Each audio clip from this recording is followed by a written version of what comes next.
All right, everyone. Hey, it's Marshall Atkinson with Atkinson Consulting, and welcome to another edition of my Forward Progress interview show. And today I'm so excited to have Joe with Gorilla Joe Printing in Youngstown, Ohio. And today we're going to talk about the relationship between music and T-shirts. So how you doing today, Joe? Awesome. How about yourself? I'm doing fantastic. And I think it's going to be a really fun show. I can't wait to kind of talk about some things. And one of the reasons why I wanted to have you on this episode was because you were in a band, right? So who knows more about band merch than somebody that was in a band, right?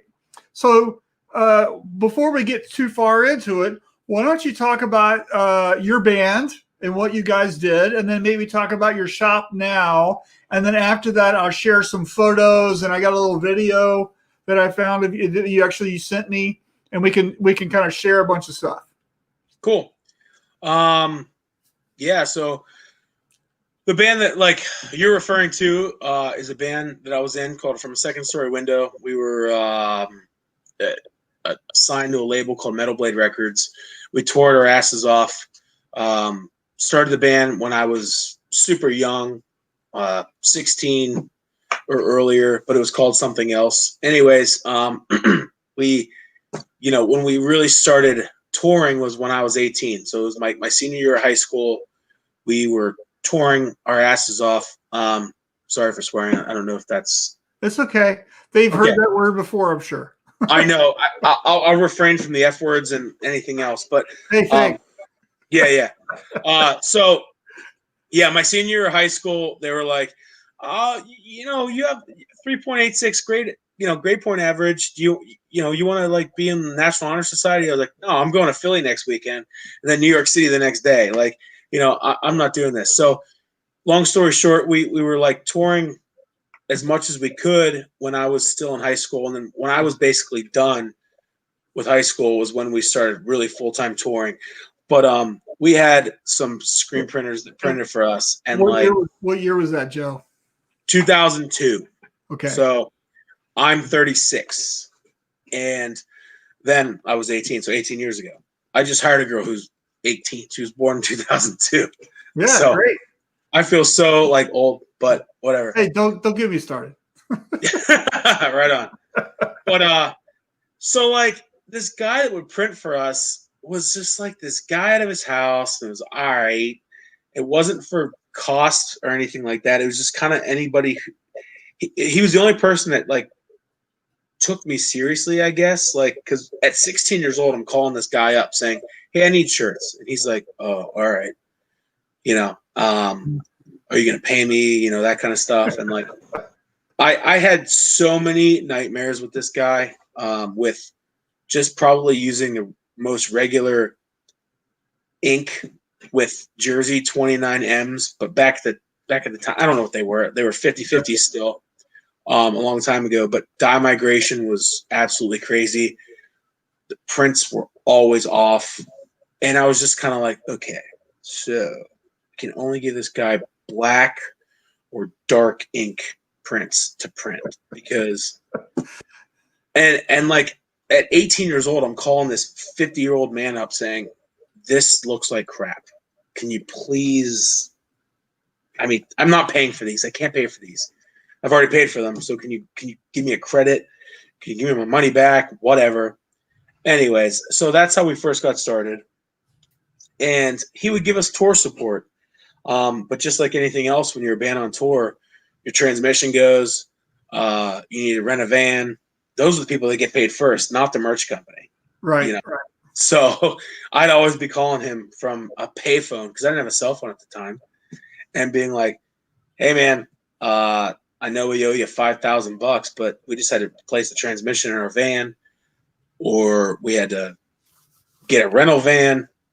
Obviously we had to pay for that first." So it was always like one of those like things that we kind of like.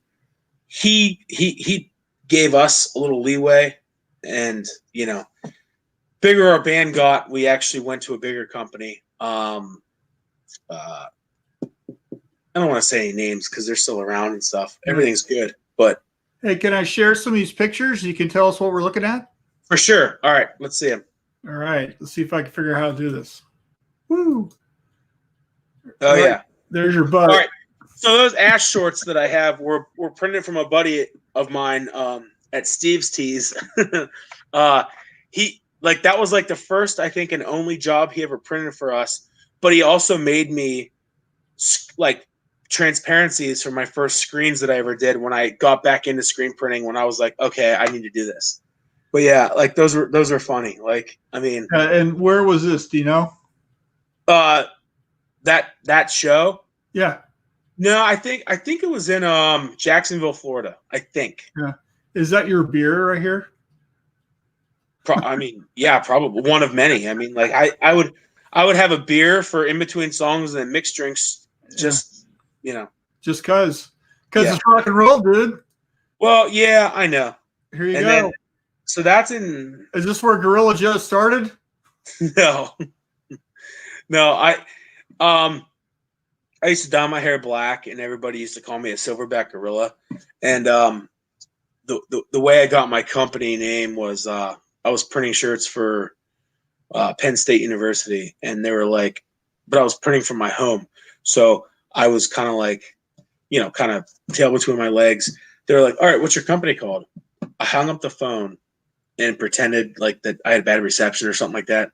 Called them back, and I have a tattoo on my leg of a gorilla with like some kind of like crest behind it. And I was like, "Oh, it's called Gorilla Joe Printing Company." I'm like, "Oh, okay. Can you send us a invoice?" That's in Europe. That old man mask I got from a kid that we stayed with in Europe, in England actually. And every time I went to Europe, I always had a really shitty time, other than the food. Yeah. This just screams rock and roll. Well, sure. I'm just playing a set in my boxer shorts. Yeah. Like, I mean, that was another band I was in called Horses That People Teeth, where I sang and played bass, and like the mic stand kept breaking, so I just put it on top of my amp and just sang into it. The other band that you just showed pictures of, we were a lot more tight, but like that band, we were like, I mean, we did it professionally as much as we could. That band was just more of like that was my first screen printing setup. That was the first big job I ever did. And this is in a basement? Where is this? Yeah, it's in a basement. It was for a strip club, and I only had 4 screens. I had no idea how to burn them. But like the ones underneath that you can see were allocated to other customers that this guy already had, and they were like biker clubs. So I was like, I mean, I'm not going to print 5 shirts for a biker club in Pittsburgh, because I bought it from a guy from Pittsburgh. And I was like, I'm just going to hold on to these in case this guy wants them back or something. I don't know. But right. So the first time I ever ordered ink, didn't know what the hell I was ordering. And it was all water-based ink. So, yeah. And what are we looking at here?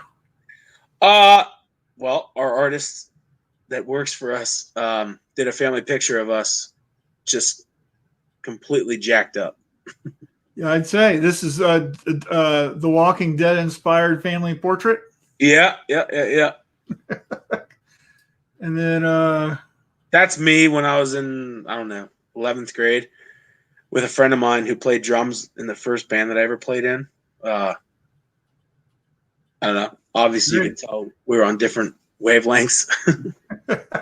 Oh, and that's with our first incarnation of what we were when we first started touring. That was in Syracuse, New York, and that was with Rake Yon from like Jackass show. I don't know. Great. Oh yeah, and then I got a video queued up. Cool. You jamming.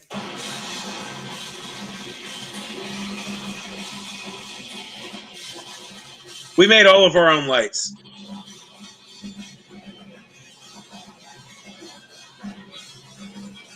And then this is Joe right here. I'm just standing there right now, but I mean, there you go. There's your head. Yeah. Right. So, woo. So anyway, that kind of gives you the bona fide credentials that you're in a rock band, and we can talk about rock band shirts. Sure. And so that's kind of our discussion today. So I have a couple points, but I want to. There's some people watching. I want to say hello to Alan Howe. Says hello. He's got some of your CDs, so great. And Dave Eggers says good afternoon. Sean LaFaves from Alpharetta, Georgia says hi. Greg Kitson says, Greg, what's up? What's up, Alan? What's up, everybody? T-shirt thing, a swearing thing, and then Cindy says, "Hey y'all," and she's watching from YouTube. So thanks. Hi. All right. So our first kind of discussion point is the creative link between music and T-shirts, and I kind of what I wanted to explore here is, when we run a shop or we're in a band, you can't really do it by yourself. It requires a team effort to be creative, to do something new, to differentiate yourself from every other idiot out there, right? So talk to us about how you think about that and how that kind of helps you run your business because you were in a band, or your mentality on that. Well, running a screen printing business and making designs for the band that you're in is a lot different. But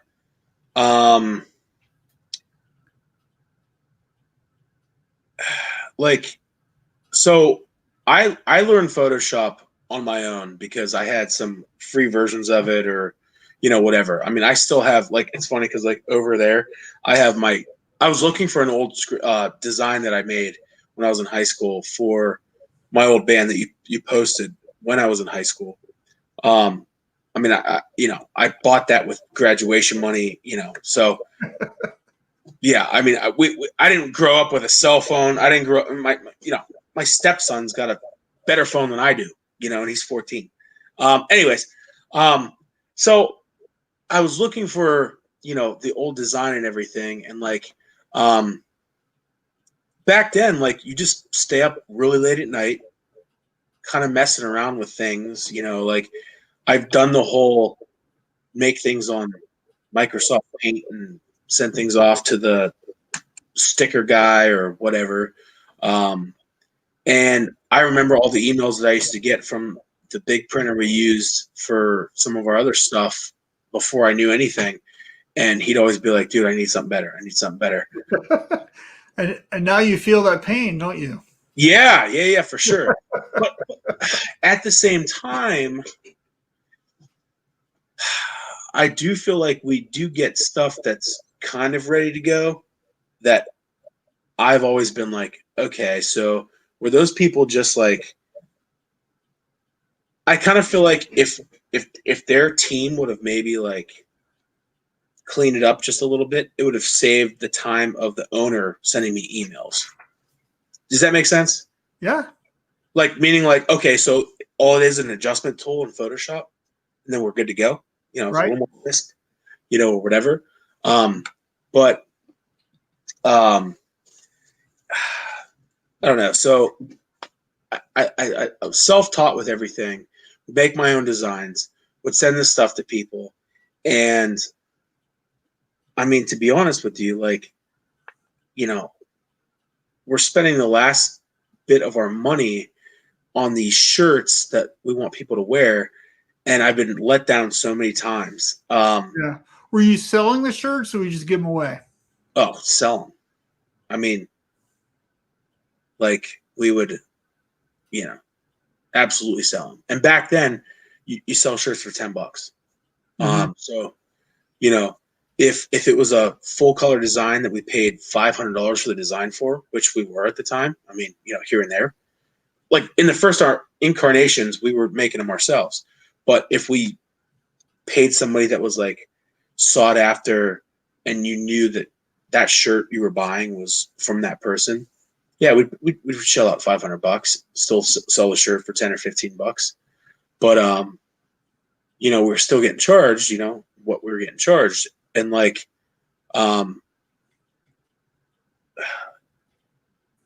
you meet these people through playing music. So you also have some artists that are telling you like, hey, I want to make a shirt design for you. And it's like, okay, cool. Oh, you're in a band too? Crap. I just saw that we're going on tour together, you know? And then like, Right. I don't know. Like there's so many links between screen printing, shirts, artists, musicians, all that kind of stuff. Like, Right. I've always thought it very interesting that a lot of shops get started through music, right? And oh yeah, they were in a band, or they started a company, or like Ryan Moore with his company, he was in a band, and it's just very interesting to me, the whole connection between music and t-shirts. They're really linked, and sure, absolutely. so I just think that's just fascinating.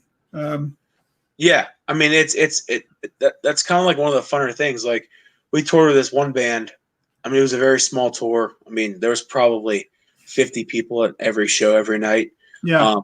But they were like, there was something about this band was charismatic. They were like, when I played before them, I was kind of like, okay, cool. I can't wait to watch this band play. They weren't that good. Weren't even my like favorite type of music, but like they printed their own shirts, and I was like, you printed your own shirts and they look good. I'm like, how the hell did you do that? Like, they're like, we just bought a speedball kit. And like, I have a shirt still to this day. And yeah, it's water-based, basically paint on a shirt. Yeah. But they sold them. So they went and bought something for $2 at the store, maybe even less, and flipped it for $15. And I was just like, we're paying $6 or $7 for shirts and selling them for 10 or 15.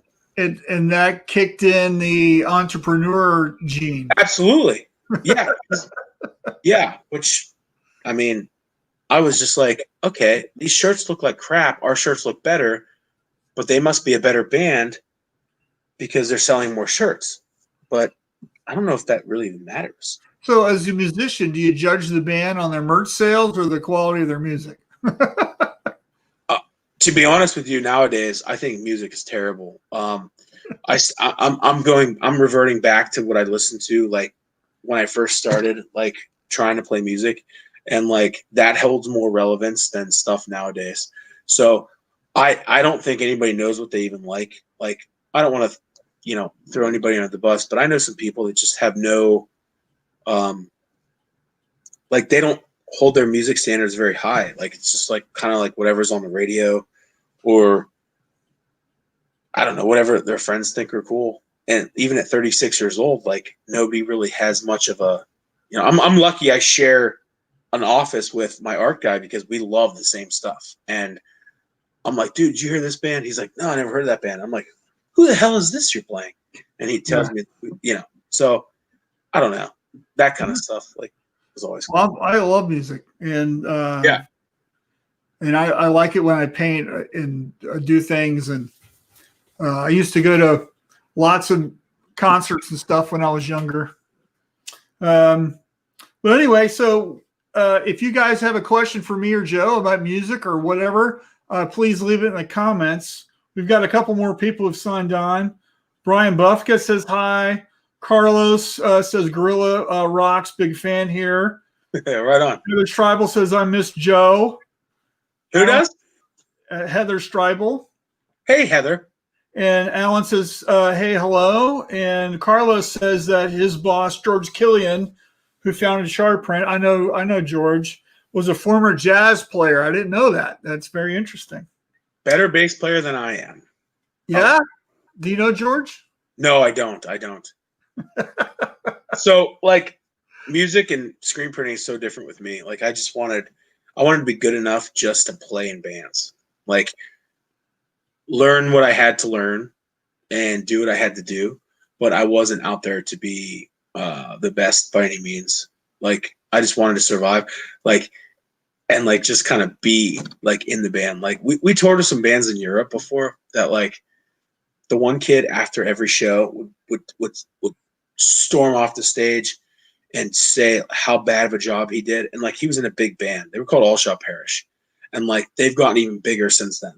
But like, he would sit there and just play guitar and just drink the free beer that he got and just wouldn't partake in any kind of like social things because he was just trying to get better. But he was trying to outbeat people that he knew. It's not a life I want to live. It's like trying to like wish your wee wee was bigger, or like, you know, I don't know. Like, All right. So let's switch gears here. Let's talk about t-shirts and music as choices of expression, because I think we're going down that road anyway. Yeah. And I'm an artist. You know, I like to paint and draw and stuff. And you know, and to me, music is kind of the same thing. We have all types of flavors, all types of different things you could do. I like lots of different music, from classical to punk. I like some early rap, you know, but some of the stuff that's new, not so much for me.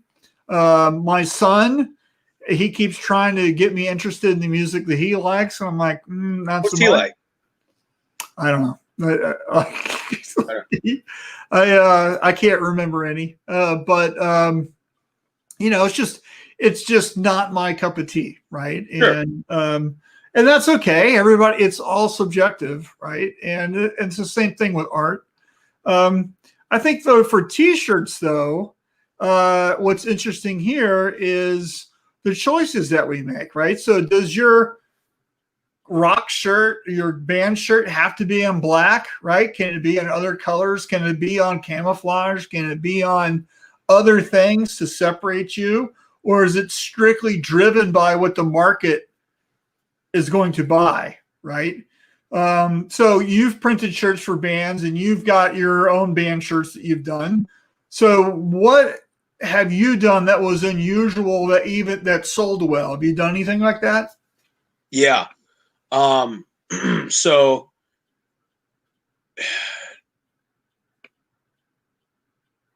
even with bands now during COVID that aren't touring or even have any kind of online presence, as far as like a Shopify store or whatever kind of store, they're like, you know, some of the local bands and stuff like are like selling stuff online. Like we just did a kind of a big order for a band who, I mean, there's a local band who, you know, did 48 hoodies and like, I think, I don't know, maybe 100 shirts, and pretty much everything was sold. And that's very rare for like a local band. Some order like that would be like, okay, cool. So they have plans for the summer too, because, you know, but I think now people are just like, no, so I think there was oversaturation with bands playing.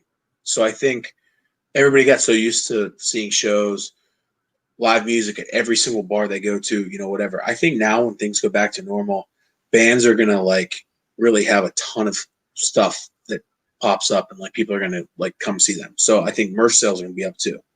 But like, I'm sorry, I got off on a tangent. It's okay. So we're talking about doing something different, right? So instead of just doing like you're wearing a black shirt, I'm wearing a black shirt, instead of just doing a black shirt, right? What else can we do for a band that actually is popular and will sell? I really think that, like, I mean, people are always going to want shirts. I mean, they want to like radiate what they love. Like, I brought this in. So like this is a hoodie of you know, Yeah, it's a very gruesome looking gorilla. You know, that artist is a singer of a band that I used to idolize. I mean, like that band like changed my way of thinking when I was 17. His name is Chris Crude. His band was Page 99, and like I reached out to him one day and was like, hey, I'd love you to design a shirt for me. And he's like, took a couple of days to respond. He was like, all right, cool. So what do you want? And I told him what I wanted. He's like, you know what, man, my commissions are kind of high right now. I can't really like commit to anything. I'm like, all right, that's fine. I didn't even expect you to respond. So thanks a lot. And he's not like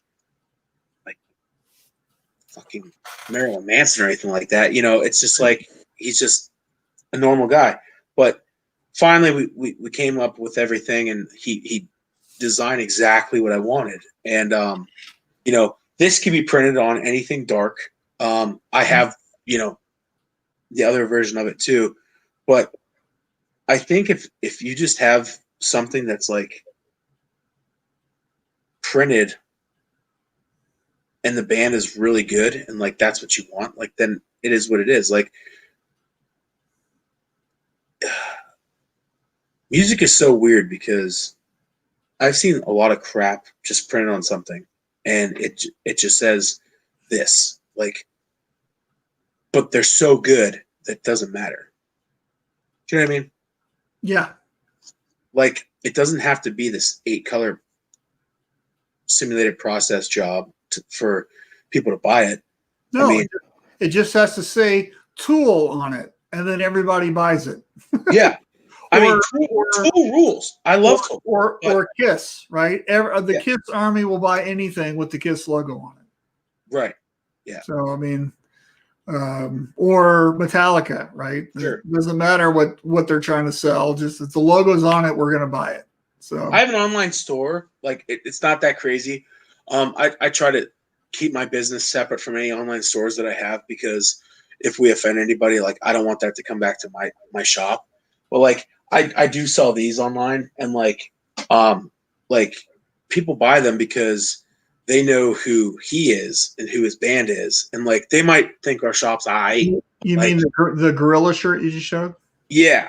Yeah. But like he's a very sought after artist that I sold some, you know, pieces of it, whether it's hoodie or shirt, just because of who he is. And like right. And so what is that? It doesn't matter that I screen print the shirts. What does that hoodie sell for, Joe? $35. $35. It's on a Bella canvas, $37.19. Right. That's not too bad. No. You're not gouging them. No. I mean, and what is that? 2 screens? No, just one. The details are so fine. Yeah, absolutely. The details are so fine. You know, no. Good. Not 2 screens whatsoever. Okay.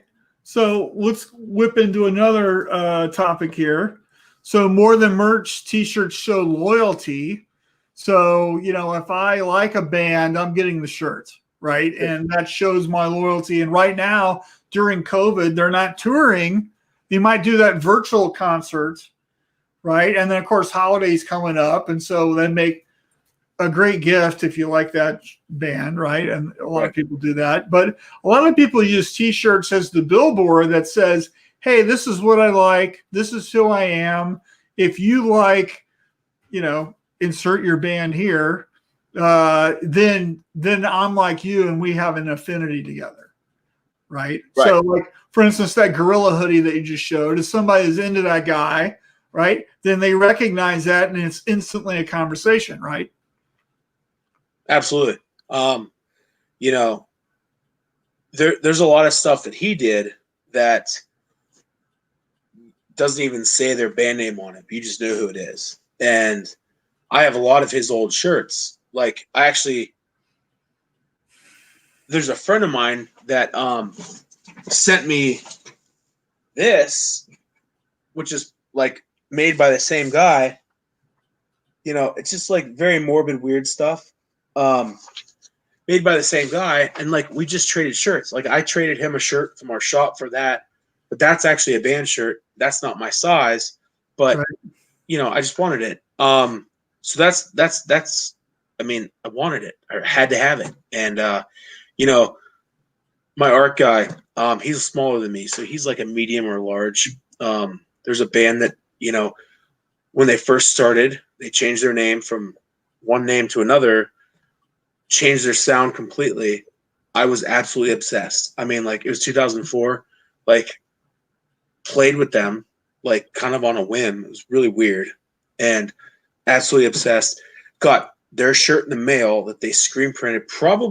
They probably took a little bit of red speedball ink and white speedball ink and made like this weird pink and printed this tiny little like face, crooked as hell on the shirt. You could see where the squeegee stopped. And I mean, you're in the business, you know all this stuff. That's funny. Yeah, now I do. But I was totally stoked on it. And like for my art guy's birthday, which he just got into this band, I'm like, oh, I've been in this band since 2014 because I'm super cool. You know, I gave him that for his birthday because I'm never gonna wear it again. It was a medium. If I fit into a medium, hell yeah, I'll give everybody $1,000. But I don't know. Like, yeah, there's so much loyalty. Like when you are really proud to see a band and you're really proud that you helped them out, like maybe like they were touring, you know, buying that shirt, that $10, that $15, that $20 is a couple burritos. It's a couple more shirts that they can, you know, buy next time. It's a hotel room. It's right. Whatever. So, you know, the fact that they hit you that hard to buy something, because people aren't rich nowadays. People aren't spending money recklessly, you know, unless we get some more stimulus checks, you know, or you're on fun employment.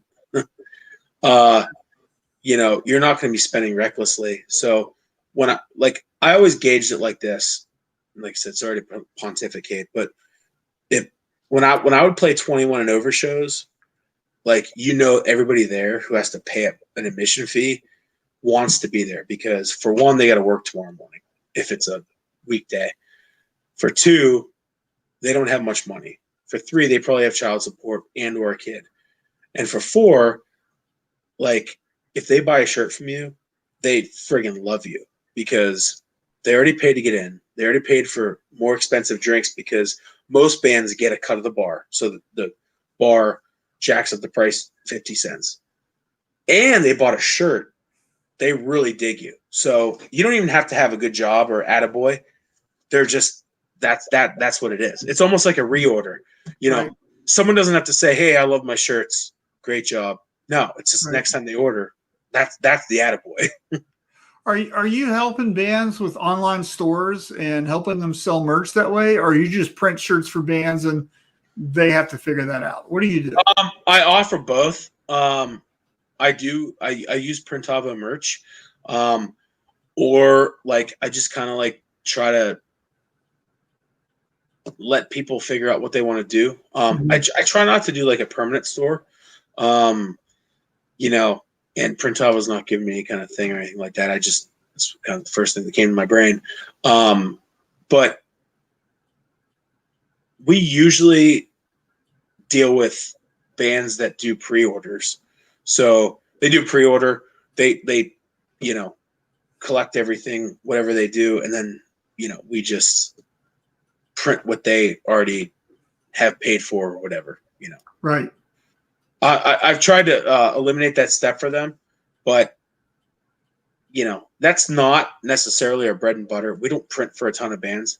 I mean, to be honest with you, bands are broke. Like I said, like if you're on tour, transmission goes, we're the last one to get paid, you know. So I'm not necessarily interested in like completely being like a merch company or anything like that. But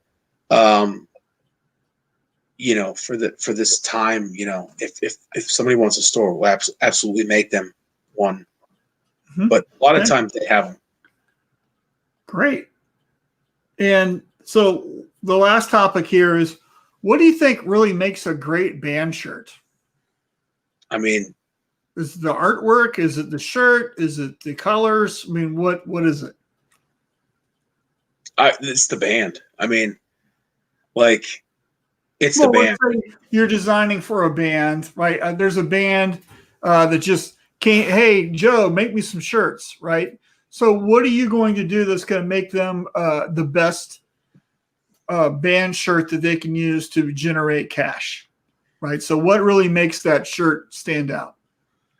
I have to go back to what I just said, the band. Like I've gotten so many crappy, like if you were to look at the shirt, you're like, that's crappy. Just like that daughter shirt that I was talking about. Like it was like half of a face, squeegee stopped here, there, definitely didn't do it automatically, they did it manually. But it didn't matter. Like it was a piece of art. So I mean, when you really love a band or really love an artist or whatever, like you're so proud to flaunt that. So I think that's what it is. I mean, I really think it's the actual artist itself. So whether that's a painter,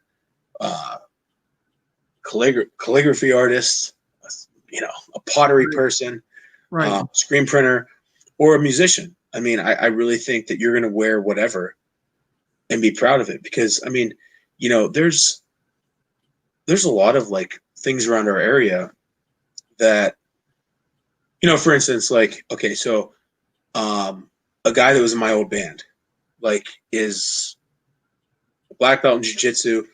He runs a very successful, awesome, respected, jiu-jitsu studio. And most of his stuff is one color, very simple, but people are so stoked to wear it because of who he is and what it is. So it doesn't matter if it's 7 colors. So it's in alignment with that person, right? And it doesn't have to be a crazy piece of art if you identify with whatever that is. You identify with the entity. It could be with one person or fucking, sorry for swearing, there 10 people, that kind of thing. Yeah, exactly. Like this is what you're a part of. Because I think a lot of times people too who like a band, whether it's extremely popular or not popular, they identify with it and they kind of like retrofit their life or what they're doing to be a part of that. So if you're not a part of it, maybe you've never even seen the band before, but you have a shirt, you feel a part of it, and it's a shirt. It covers your body up. I mean, don't go around naked, will you? No, you can't. But I mean, I don't know. Like I know, like when I go places, I either want to wear a button-up flannel, or I want to wear something that I'm really proud of. That maybe we printed or like something, and it's not a conversation piece. I don't want to talk to them about me printing because then they're going to talk about the 2 shirts that they want 5 years from now. Like, so it's nothing to do with that. It's just, I'm proud of a lot of stuff that I wear, whether I print it or not. I did not print the shirt that I'm wearing. We did not print this. I have a lot of shirts that we don't print, but right. I don't know. So, yeah. Well, so did you buy that shirt you're wearing? Yeah, I bought it on eBay. Right. And so when you look at things that you buy and the things that you're designing for other bands, are you changing the way you do things because you're out there, more or less doing research by buying band shirts that you like? Or are you saying, hey, I'm going to do this. Oh, I like this for this reason. I'm going to do something similar for this band that I have as a client. Are you doing any of that? Absolutely. Absolutely. Yeah. So the back of the shirt. Give me an example of I learned something and now I've applied it to a client design. Okay. So. Uh-oh. All right. So this shirt, it's so hard to see, but it has so much overhang of like the highlight white. All right. So I mean, things happen, you know what I mean? But I look at stuff like this. Are you saying that shirt was misprinted? Yeah, for sure. It's a lot harder to see through the camera, but I mean it's kind of junky. And I have a lot of shirts like that. So if your question is, what would I do differently, or like what You were inspired by the artwork, or they had a great way of doing something with type, or they I don't know, just whatever, something that you found interesting that you learned from, that and you applied that to something that you're doing commercially for one of your clients. That's kind of what I meant. So there are so many things that I would love to do for people that we've already like beta tested. Like, somebody posted something the other day. I can't remember what it was, but like it was like this Christmas tree, and like most of it was printed with like, you know, regular ink colors, but then all the snow was puff ink. Like, I love that, you know. The only customers that I have that would bite to something like that, and it's not even for us to make more money or anything like that. It's just like, hey, this would look super awesome. You know, everyone's like, oh, what does that cost? Like, so like, it's just tough. Like, but that's probably one of them. Actually, you know, to be honest with you, I think one of the first jersey videos you made at that one shop with high density. Oh, you did the high density foil. That was it. Yeah, that was. I love that. Like I you know, that's I want to do that. Like, you know, so like I try to like tell people like, hey, we don't just have to put this on the shirt. Like, do you want to make it super cool? You know, who are you selling to? You know, if this white part was raised because it was puff ink or something like that, you know, like, would that maybe sell more for you, or are you just going after like? Yeah, so that's a good question, because you know, if it's online, it's hard to show that it's puff. But if you're doing a merch booth at a concert, you know, do people get to touch the shirt? Because usually they're way behind the table over there. Yeah, I want the second one from the left.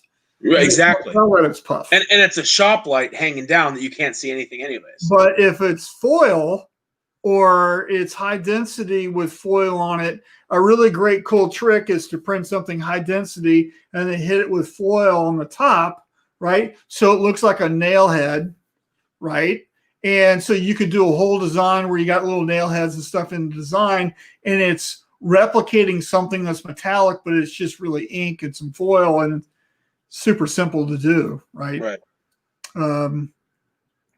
That's kind of what I was going with that. Yeah.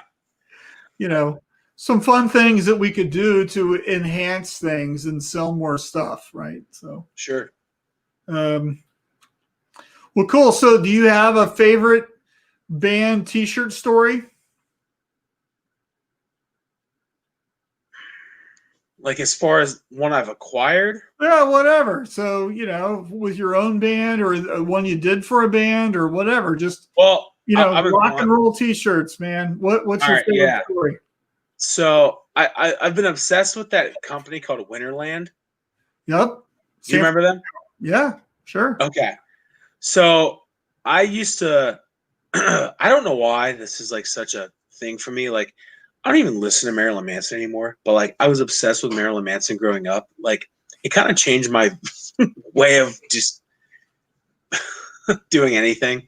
And my first incarnations of screen printing were covering up the like swear words on the back of his shirt so I could like wear it to school. But then they could see the shininess of it anyways, so I would have to wear a flannel shirt on top of it. But so I bought so many Marilyn Manson shirts from rockabilia.com, which I don't even think was a website at the time. I think you had to like send a check in, mail order, but it was all from Winterland. But all these shirts, like when I first needed my first rail conveyor dryer, I was kind of broke, you know, this and that. I sold so many old Marilyn Manson shirts, the originals with Winterland on it. Some of them sold for $150 a piece. So I was like, because they're the vintage rock shirts. The what? they're vintage rock shirts, so the real one. At the time, but like it was, I mean, it was like that was like 8 years ago, 7 years ago, something like that. Mhm. Like they're more vintage now. I've bought some since then, you know, that I never had before, but I couldn't believe that these sold for this much. And like, you know, my mom had some in the basement, like her basement got flooded, so I had so many that got ruined too. But I guess that'd be my story. Like I just, I don't know. I bought these shirts a long, long time ago and resold them for way more than I got, but it helped me, you know, buy some equipment for what I do now. Right, right, cool. Well, Yeah. awesome. Well, thanks for your time today, Joe. Yeah. I'm going to share your email and your website here. So anybody watching, you can go to GorillaJoePrinting.com and check them out. I'm sure Joe would love to talk to you and about rock and roll or doing some shirts or whatever. He'll buy your Marilyn Manson shirt right off your back. No, I'm not selling anymore. I'm keeping those. I'm not broke. I'm not as broke as I used to be. So other than the bands that you're in, what's your favorite band? Oh, that's the toughest thing in the entire world to list. Oh God, I don't know. I mean, honestly, that's like the hardest thing in the entire world because so many bands like inspire me as a person. So many bands inspire me musically. So many bands inspire me like just in so many ways. I really can't answer that. Like you mentioned Tool. Tool's been a big part of my friggin' life. Tool's great. No, you didn't mention Tool. I'm sorry. That was a buddy I talked to earlier. I did mention Tool. I was talking about if it was just one thing on a shirt, you just see. Yeah, no. Okay. On a shirt. I know people that buy that, right? So I literally had the same conversation though earlier today about when I was getting tattooed.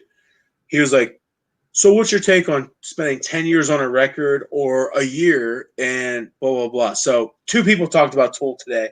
My brain can't comprehend that. Yeah. I don't know. Well, they had their share of problems with their folks, right? So yeah. So my favorite band is Rush. Yeah. And what makes them your favorite band? Their musicianship, how tight they are, and the fact that they do their own thing. And do you like everything of theirs? That sounds like Rush, right? Lots of bands sound like other bands. Nobody else sounds like Rush at all. You can hear one song from them and know exactly, even if Geddy Lee doesn't sing, and know exactly who they are. Did you ever watch the show Trailer Park Boys? No. Sorry. There's an episode where one of the guys in the show kidnaps one of the dudes from Rush, and it's in real life. It's pretty awesome. Yeah. So I'm just a big fan. Neil Peart is the master. Yeah. So and then my first concert I saw was Kiss. Oh, cool. And when I was 12. So this was 1976, Omaha, Nebraska. My dad took myself and my younger brother Tim, who was 10 at the time, and he sat behind the stage with earplugs in and read a book while we were hanging out, getting a contact buzz by all the dope smokers around us. And so it was a really just awesome thing. And my brother recorded it on this little pocket tape recorder, and we used to have this recording of the whole show. And you can hear right in the middle of one of the songs, he got a whole thing of firecrackers that landed in his lap. Oh, nice. You can hear him scream that, like, I'm surprised glass didn't shatter. He was screaming so high pitched, but it was really funny. It was really funny, but that's awesome. Yeah. Anyway, so I like all kinds of stuff, classical, jazz. Sure. I've always been rock, all kind of things. I've always been like, there's so many bands that like I could say like are my favorite band right now. You know, because of what they're doing, but like I'm not aligned with their maybe views, but they're just like what I really want to listen to. So it's really tough to say that like, you know, I don't know, because when you get older, you develop your own like music doesn't define you. Because I used to only listen to heavy music. I was like, I don't listen to heavy music, you know, but Sure. now it's different. So it's really tough for me to say because I have so many different. Sure. I hear you. You know, my favorite thing I listen to right now is Shirt Lab, which is, you know, my education company. We have a Spotify channel that's crowdsourced by people who've been to a Shirt Lab event. And there is, I don't know, 46 hours of music on this thing because we let everybody give us 10 or 15 or 20 songs. Right. And it's this craziest mix of stuff. You'll never be able to, like, if you put that on, just look for Shirt Lab, type in Shirt Lab on Spotify for a saved list and hit shuffle. You cannot predict what the next song is going to be. It's so impossible. It ranges from the craziest stuff. I'm like, who is this? You know, to stuff that you've like old school rock, right? And it's a lot of fun. And that's what I listen to a lot when I'm doing things, just because I like the funkiness of it. Sure. Yeah, there will never be a music radio station like that song list, ever. And it is pretty fun. I mean, it's got everything on it. So, all right, buddy. Well, hey, it was fun as always to talk to you. I appreciate you. Absolutely. Thank you very much. And check Joe out. He's great. And you're great. And hey, don't go away, okay? And I'll talk to everybody later. And see you tomorrow with the Q&A with Alan and Marshall, noon Eastern time, right here, same spot. Talk to you later.